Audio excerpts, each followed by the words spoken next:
A question I'm sometimes asked is why I chose the internet as a way of making new friends.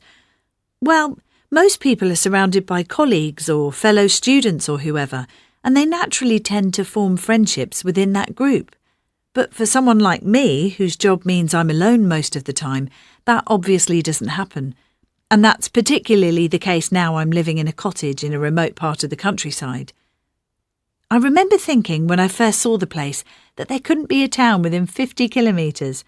Actually, it must be over 60 because it's 30 kilometres to the river, and that's not even halfway. It takes ages to get there. But it's got all the features of a modern house, and it was like that when I moved in.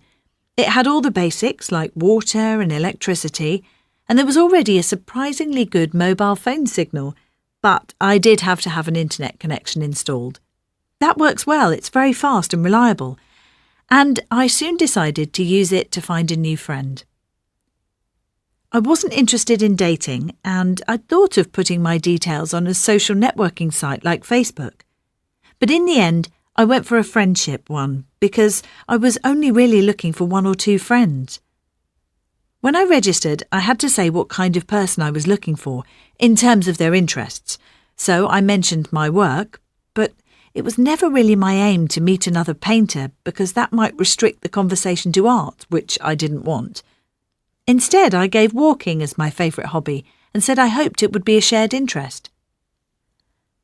I also listed the types of music I like, where I like travelling and so on, and also gave a brief description of my personality. I wasn't sure what to say about myself, but in the end I put friendly, though my brother said anyone who chooses to live that far from civilization should be considered highly unsociable. He was joking though, and I was quite looking forward to people getting in touch via the site once I'd signed up in March last year. Then, in April, there were a couple of messages from people who turned out to be wasting my time, so it was May before I heard from anyone I felt I wanted to correspond with. That was Hannah, who's now become one of my best friends. Sometimes you feel immediately that you have things in common with someone you meet, but actually the first things I noticed with her were the ways we differ, such as our ages, she's quite a bit older than me, and also the fact that she's from a much wealthier background. But gradually, I realised her sense of humour was just like mine, and we began to chat online with each other more and more often, until eventually we agreed to go for a walk together. She lives about 10 miles away and has her favourite walk there by the lake, whereas I like to go up and down the river valley near here. So we agreed to compromise, and nowadays we walk in some hills that lie about halfway between the two, several times a week. We get on really well and have some great chats and laughs. I've made other friends online too. For instance, there's Nina, who I met for the first time just the other day. It turns out she lives quite near here, which was a nice surprise.